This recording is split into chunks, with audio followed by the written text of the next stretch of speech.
Olá, meus amigos do canal Portugal Legal. Sejam muito bem-vindos a mais este vídeo produzido pelo nosso canal com informações a respeito de Portugal, dos processos, dos procedimentos, das questões de legalização e demais assuntos relacionados.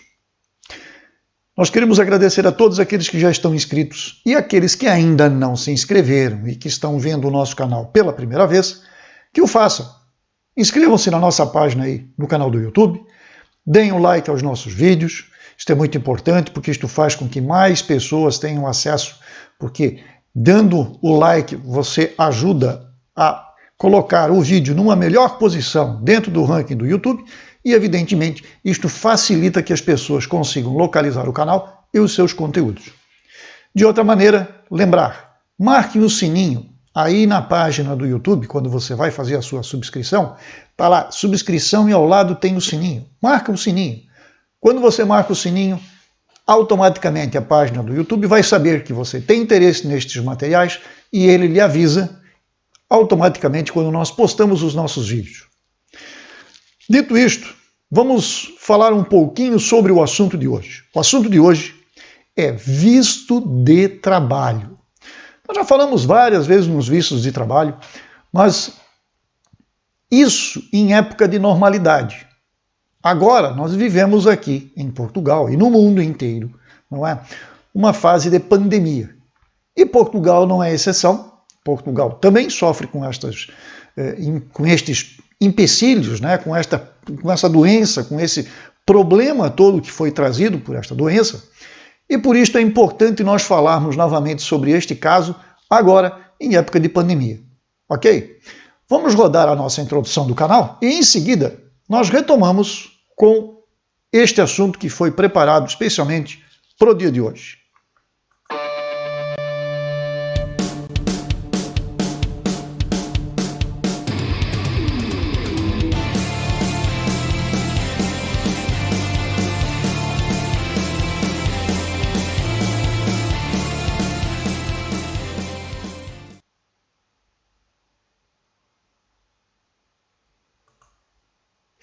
Olá, sejam muito bem-vindos ao canal Portugal Legal de hoje.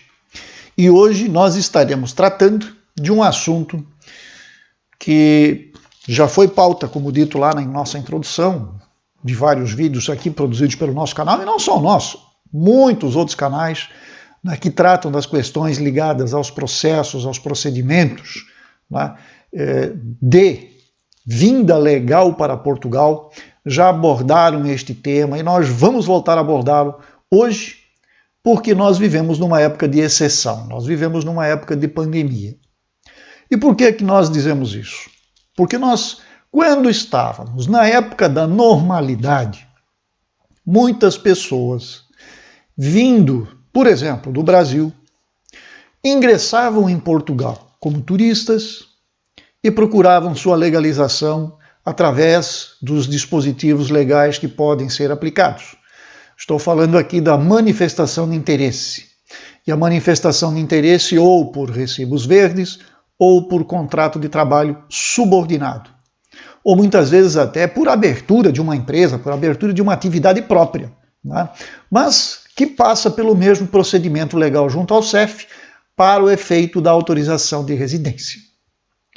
Mas aqueles que vinham do Brasil para Portugal e tinham o visto consular emitido, qual era a vantagem que levavam? Bom, primeiro, já não se preocupavam com o aeroporto, ou seja, com o setor, com a área de imigração. Por quê? Porque chegando aqui, lógico, poderiam eventualmente ter ocorrido alguns fatos entre a concessão do visto no consulado e a chegada desta pessoa que pudesse impedir a sua entrada. Porque vejam bem, não é o fato de ter um visto consular em mãos que garante a entrada de uma pessoa num país estrangeiro. Pode, neste meio tempo, ocorrer alguma coisa que venha a impedir. Mas digamos que tudo transcorreu de forma normal, tranquila, está tudo certo, não tem nenhum impedimento. O que acontece? A pessoa vem com o visto consular de trabalho. Nós estamos falando especificamente de trabalho. Chega aqui já tem uma data agendada, um horário e um local para ir ao CEF pedir a sua residência. Vejam, são 120 dias de prazo, mas você não se preocupa com este prazo para pedir a sua residência, porque você já vem do Brasil com a marcação feita.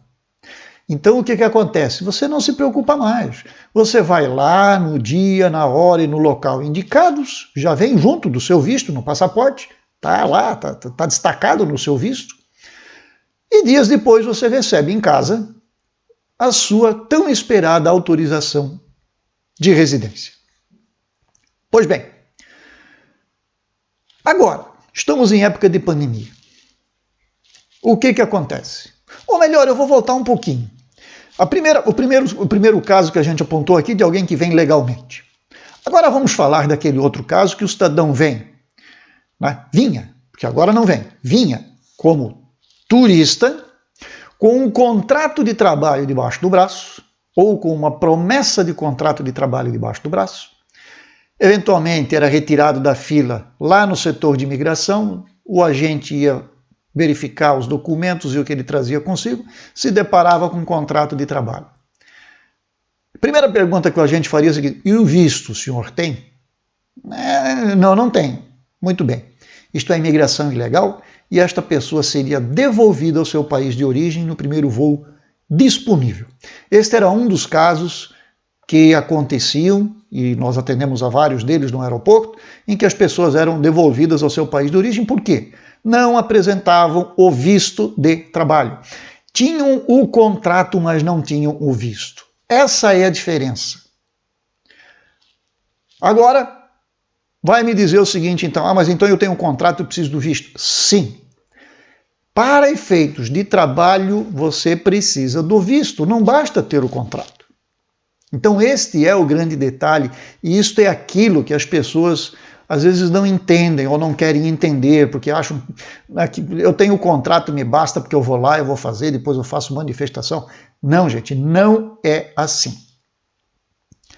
Hoje, em época de Covid, em época de pandemia, esta situação de vir como turista, para tentar alguma coisa aqui no mercado, está fora de cogitação. A segunda situação, vir como turista, entre aspas, já com um contrato na mala, carta convite, aquele negócio todo. Esquece, também não funciona, porque você não vai conseguir embarcar como turista. E se você apresentar um contrato de trabalho lá no aeroporto do Brasil, o que eles vão lhe pedir? O visto. E aí você não vai conseguir embarcar. Então, gente, o que precisa para vir a Portugal para trabalhar, mesmo que seja em época de pandemia, não tem problema. Nós não estamos dizendo que isto é impossível. Isto é possível. Só que você vai necessitar de uma promessa de contrato de trabalho ou de um contrato de trabalho e, depois disto em mãos, você vai entrar com um pedido no consulado através da empresa VFS e vai pedir o visto. Sem o visto, com o fundamento num contrato ou numa promessa de contrato, não tem chance. Não adianta, a gente recebe, olha, são várias as questões, são várias as perguntas que nos surgem em grupos dos nossos canais do Facebook, né, no nosso Instagram. Doutor, como é que eu faço para entrar em Portugal? Eu já estou com contrato de trabalho, o que mais? E carta convite, o que mais eu preciso? Só o visto, só isso. Agora, tem um outro grande detalhe que as pessoas precisam tomar, né, ciência, porque conhecimento talvez alguns têm, outros não têm. Então vamos lá. Não adianta qualquer contrato de trabalho ou qualquer promessa de contrato de trabalho. Existem regras para que este contrato de trabalho possa ser aceito para a emissão do visto. Se este contrato ou se esta promessa de contrato não cumprir determinadas exigências que a lei coloca, de nada adianta você ter o contrato, de nada adianta você ter a promessa, de nada adianta você ter né? Carta convite, termo de responsabilidade, nada. Por quê? Porque você não vai conseguir chegar naquilo que é mais importante, que é o visto. Porque o seu contrato não está em acordo, né? Não está de acordo com aquilo que a lei exige deste contrato. Por hoje, eu vou deixar o vídeo aqui para não ficar muito extenso, tá? Mas nós vamos retomar um vídeo na sequência, onde nós vamos falar então a respeito deste contrato e como você pode ter acesso a esse tipo de contrato. Como é que eu chego lá então, doutor? Mas eu preciso disso, como é que eu faço, onde é que eu vou, quais são essas exigências? Isto vai ser então objeto do nosso próximo vídeo, que vai falar, e eu vou mostrar inclusive para vocês aqui, algumas situações e algumas coisas que dizem respeito a este contrato, que podem lhe ser muito úteis, para que você não fique aí, né, buscando contato, perdendo tempo, quando você na verdade está indo pelo caminho errado. Ok? Seria isso que nós tínhamos para o vídeo de hoje. Como dito, nós iremos retornar com as outras informações que complementam este vídeo e aonde você vai verificar então o que é que efetivamente é necessário para poder conseguir o visto dele. Perfeito? Seria isso o que a gente tinha para agora. Desejamos a todos muito boa sorte, sucesso e até breve, se assim Deus nos permitir.